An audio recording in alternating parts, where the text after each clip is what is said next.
یہ اب استاد محترم سے درخواست ہے کہ الحمدللہ رب العالمین والصلاۃ والسلام علی رسولہ الامین وعلی آلہ وصحبہ اجمعین. معزز طلباء اور طالبات، انسانی زندگی مختلف مراحل سے عبارت ہے. انسان کا ہر سال گویا ایک مرحلہ ہے، اور یہ مراحل چھوٹے بھی ہو سکتے ہیں، بڑے بھی ہو سکتے ہیں. مہینے اور ہفتے یا پھر دن یا گھنٹوں وغیرہ میں ہم تقسیم کرتے جائیں. تو اسی طرح ہر معاملے میں کچھ مراحل مقرر کیے گئے ہیں تاکہ وہاں انسان رکے، اپنا جائزہ لے اور ان کی روشنی میں یہ دیکھے کہ اسے کیا تبدیلی پیدا کرنی ہے اور کیسے اس کو معاملہ کرنا چاہیے. اسی طرح تعلیمی جو میدان ہے اس کو مختلف کلاسز میں یا مختلف سالوں میں تقسیم کیا گیا ہے، اور ہر سال کے بعد یا ہر مرحلے کے بعد ایک جائزہ لیا جاتا ہے کہ اس مرحلے سے انہوں نے کتنا فائدہ اٹھایا.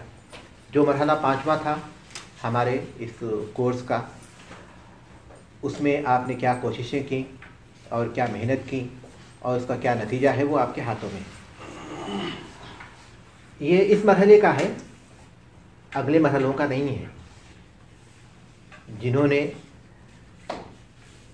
اچھا انداز، یعنی ان کا جو رزلٹ ہے اچھا رہا یا انہوں نے اچھی کارکردگی پیش کی، وہ اس میں بہتری پیدا کرنے اور اس کو باقی رکھنے کی ذمہ دار ہیں، اور جو ایسا نہیں کر سکے وہ اس کو تبدیلی کرنے کی ذمہ دار ہیں. یہ جو ہم نے نصاب شروع کیا، کسی کی زبردستی سے نہیں شروع کیا، اپنی مرضی سے، اپنے اختیار سے ہم نے ایک چیز منتخب کی، اور ہمارے ذہن میں یہی بات تھی کہ من یرید اللہ بہ خیرا یفقہہ فی الدین. اللہ تعالیٰ جب کسی کے ساتھ بھلائی کا ارادہ کرتا ہے تو اسے دین کی سمجھ دیتا ہے.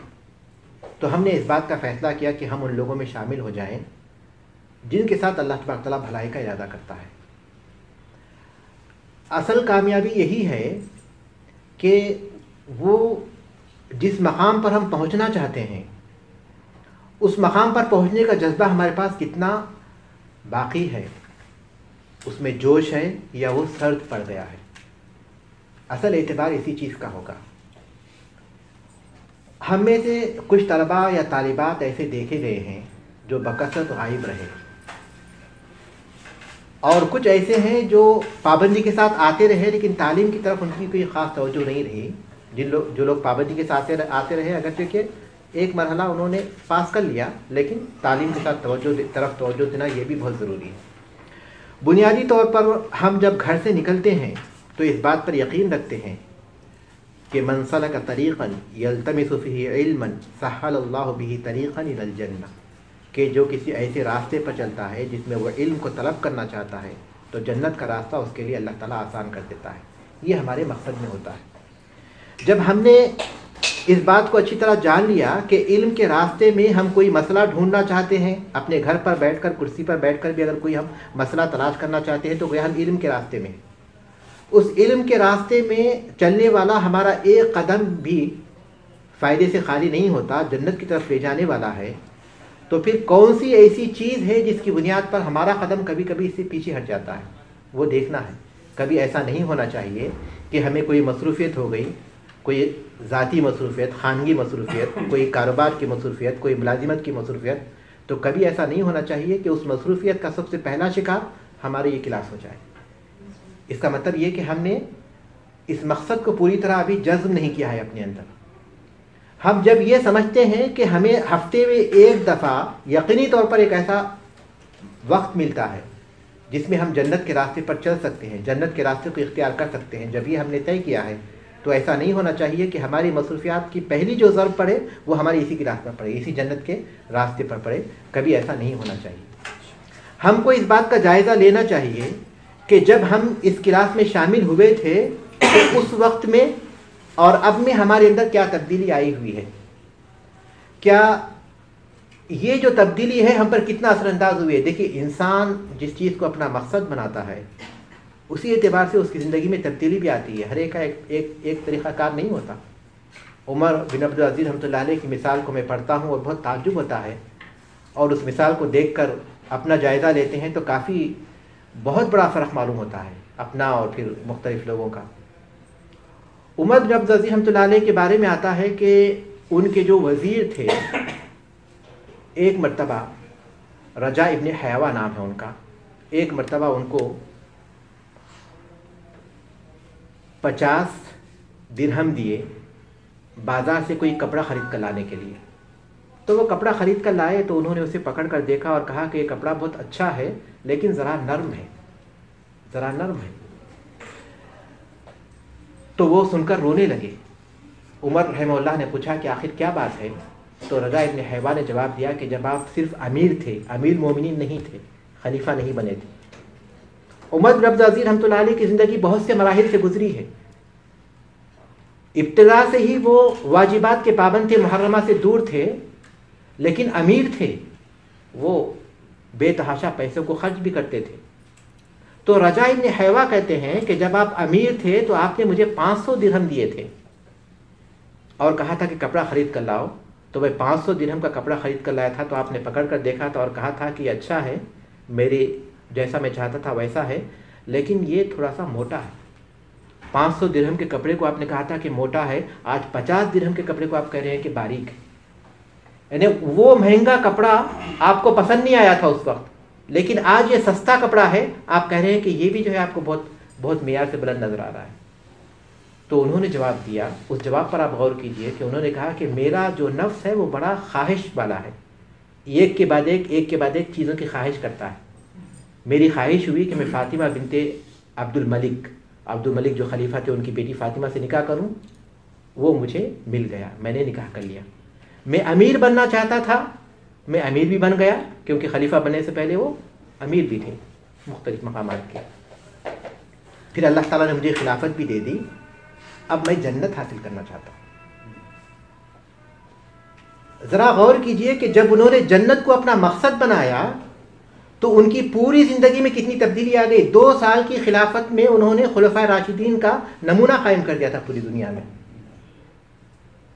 اس لیے کہ انہوں نے مقصد پایا اپنی جنت کو۔ جب ہم یہ مقصد کہتے ہیں کہ جنت کا حصول علم کے راستے سے ہمارا مقصد ہے، تو اب ہمیں جائزہ لینا چاہیے کہ ہم اپنے اتنے سفر کے بعد اپنے مقصد سے ہم قریب ہوئے ہیں یا اپنے مقصد سے ہم دور ہوئے ہیں۔ اگر اس علم کی وجہ سے ہماری توجہ علم کی طرف بڑھی ہے، اس کا شوق میں اضافہ ہوا ہے، تو مطلب ہے کہ ہم قریب ہوئے ہیں، لیکن اگر شوق میں کمی ہوئی ہے تو مطلب ہے کہ ہم دور ہو چکے ہیں۔ اگر اس کی وجہ سے ہمارے عقائد میں مضبوطی آئی ہے تو اس کا مطلب ہے کہ ہم اپنے مقصد سے قریب ہوئے ہیں، لیکن عقیدے پر ہماری توجہ نہیں ہے تو اس کا مطلب ہے کہ ہم مقصد سے دور ہو چکے ہیں۔ ہمارے عربی زبان کے لکھنے میں پڑھنے میں اگر بہتری آئی ہے تو اس کا مطلب ہے کہ ہم قریب ہوئے ہیں، اگر بہتری نہیں آئی ہے تو مطلب ہے کہ اب تک مقصد سے ہم دور ہیں۔ اگر ہمارے عمل میں صالحیت پیدا ہوئی ہے تو مقصد ہے کہ ہم اپنے مقصد سے قریب ہوئے ہیں، اگر نہیں تو دور ہیں۔ اخلاق ہمارے بہتر بنے ہیں تو مطلب ہے کہ مقصد سے قریب ہوئے ہیں، اگر نہیں تو ہم دور ہیں۔ ہمارے جو زندگی کے طور طریقے تھے، ہماری جو مصروفیات تھیں، ہمارے جو دوستانہ تھا، ہماری جو باتیں تھیں، ہمارے جو ٹیلی فون کے اوقات تھے، ہمارے جو سوشل میڈیا کے اوقات تھے، تعلیم کے وقت سے پہلے جیسے تھے ویسے ہی اب بھی ہیں، اس میں تعلیم کا شوق شامل نہیں ہوا ہے، تو اس کا مطلب ہے کہ ابھی مقصد سے ہم دور ہوئے۔ علم یہ ایک مرحلہ ہے جائزہ لینے کے لیے۔ اگر اس طرح آپ جائزہ لیں اپنا اور اپنے آپ کو دیکھیں تو اس کا مطلب یہ کہ آپ بھلے ہی کتنے بھی نمبر لیے ہوں، فیل ہو چکے ہوں، لیکن آپ کامیاب ہیں، کیونکہ جب تک آپ کے پاس مہلت ہے، عمر کی مہلت اللہ تعالیٰ نے رکھی ہے، تب تک آپ کو کوئی بھی ایک لمحہ کافی ہے جس میں کہ آپ تبدیلی پیدا کر لیں۔ انسان کے لیے وہ ایک لمحہ کافی ہو جاتا ہے جس میں وہ اسی وقت ارادہ کر لے گا۔ تو یہ جو عظیم مقصد ہے، یہ مقصد ہمارے توجہ سے ثابت ہونا چاہیے۔ یہ نہیں ہو سکتا کہ ہمارے دل میں خواہش ہیں اور ہم اس کے مطابق عمل نہیں کرتے۔ یہ نہیں ہو سکتا کہ ہم کہیں کہ ہم علم حاصل کرنا چاہتے ہیں لیکن اس کے راستے پر نہیں چلتے۔ کوئی شخص شادی نہ کرے اور یہ چاہے کہ اسے اولاد ہو تو وہ ایک محال چیز کا مطالبہ کرتا ہے۔ اگر کوئی شخص محنت نہیں کرتا اور اس کے لیے تکلیف نہیں اٹھاتا، اس کے لیے اپنی مصروفیات کو قربان نہیں کرتا اور اس کے لیے اپنے وقت کو قربان نہیں کرتا، اس کے لیے اپنی مصروفیات کے طریقے میں تبدیلی پیدا نہیں کرتا، تو اس کا مطلب یہ ہے کہ وہ علم کو طلب کرنا چاہتا ہے تو ایک محال چیز کو طلب کرنا چاہتا ہے۔ جب ایک بلند چیز تک پہنچنا چاہتے ہیں تو وہ بلندی ہمارے عمل سے ہونی چاہیے، ہمارے کردار سے ہونی چاہیے، ہمارے اوقات سے ہونی چاہیے. ہماری یہ کوشش ہونی چاہیے کہ ہفتے میں ایک دن ہمیں مل رہا ہے، ساری مصروفیتیں ہماری جیسی بھی ہوں، لیکن یہ جو متاثر ہونے کا مرحلہ آیا، ایسی مجبوری میں متاثر ہو کہ اس کی سوا کوئی چارہ کار نہ ہو، ورنہ متاثر نہیں ہونا چاہیے. کلاس میں جو دوسرے احباب یہاں نہیں ہیں ان تک بھی آپ پیغام پہنچائیے اور اس بات کی کوشش کیجیے کہ اپنے عمل سے اس بات کو ثابت کریں کہ واقعی آپ علم کے قابل ہیں. یہ ثابت ہمیں اپنے اساتذہ کو نہیں بلکہ اللہ کو کرنا ہے. جب ہمارے دل میں یہ اخلاص ہوگا تو خود بخود ہمارے عمل پر ظاہر ہوگا، اور جتنا زیادہ اللہ کی رضامندی کو ہم پیش نظر رکھیں گے اتنا زیادہ بہتری ہوگی. اہل علم کہتے ہیں کہ کسی عمل کے اخلاص کی دلیل یہ ہے کہ اس عمل میں ہماری مداومت پیدا ہو. اگر یہ مداومت کلاس میں آنے یا پھر اس کی اسٹڈی گھر پر کرنے کے یہ مداومت اگر ہمارے اندر ہے اور ہم اس کا شوق رکھتے ہیں تو یہ بہت ہی عظیم چیز ہے. یہ بہت بڑا امتحان ہے. وہ سختیاں نہیں ہیں یہاں جو عام طور پر کلاسز میں ہوتی ہیں. اس میں صرف اللہ تبارک تعالیٰ کو آپ جواب دیں ہیں بنیادی طور پر، کیونکہ آپ عمر کے اعتبار سے بڑے ہیں اس اعتبار سے بھی، اور پھر اس میں نظم تھوڑا کبھی کبھی متاثر ہو جاتا ہے اس اعتبار سے بھی. لیکن بنیادی طور پر اگر اللہ تبارک تعالیٰ کو حاضر و ناظر سمجھ کر آپ اپنے جائزہ لیتے رہیں گے تو یہ سب سے بڑا امتحان ہوگا. روزہ اجر کے اعتبار سے بہت بڑا ہے، کیونکہ الصوم لی وانا اجزی بھی، کہ اللہ تبارک تعالیٰ فرماتے ہیں کہ روزہ میرے لیے، میں اس کا اجر دوں گا. اہل علم اس کی وجہ بیان کرتے ہیں کہ اس میں اخلاص پایا جاتا ہے. آدمی چھپے طور پر بھی کبھی کھا پی سکتا ہے لیکن روزے دار نہیں کھاتا. اللہ کے لیے اس نے چھوڑا ہوا ہے، تنہا ہوتا بھی نہیں کھاتا نہیں پیتا، بھوکا رہتا ہے، پیاسا رہتا ہے، خواہشات سے دور رہتا ہے. تو یہ جو ادا ہے بندے کی، اس کی وجہ سے اس کا اجر بھی بے حساب ہے. تو فنار کا یہ جو کلاس ہے اس میں آپ پر اتنی سختی نگرانی نہیں ہو رہی ہے، لیکن یہ جو آپ اس کے باوجود بھی آپ کا حاضر ہونا یہ اللہ کے لیے وہ اتنا ہی زیادہ عظیم ترین عمل ہوگا. تو ان باتوں کو پیش نظر رکھیں. یہ جو رزلٹ ہے اور یہ جو مرحلہ ہے وہ اس مرحلے کے روشنی میں ہر ایک کو کوشش کرنی چاہیے کہ اپنے اندر جو تبدیلی اس کے اعتبار سے ہونی چاہیے وہ تبدیلی پیدا کرے. ہر دن بدل جاتا ہے لیکن اگر ہم نہیں بدلتے تو اس کا مطلب یہ کہ کائنات میں اللہ تعالیٰ کی جو سنت ہے اس کے مطابق ہم کام نہیں کر رہے ہیں. تو ہمارے اندر بہتری کی طرف تبدیلی آنی چاہیے. اللہ تبارک تعالیٰ سے دعا ہے کہ اللہ تبارک تعالیٰ ہمیں اس راستے میں ثابت قدم رکھے اور اللہ تبارک تعالیٰ ہمیں علم کے راستے پر چلائے اور ان لوگوں کے راستے پر چلائے جن پر اللہ تبارک تعالیٰ نے انعام کیا ہے، انبیاء کے راستے پر، صدیقین کے راستے پر، شہداء کے راستے پر اور صالحین کے راستے پر. الحمدللہ.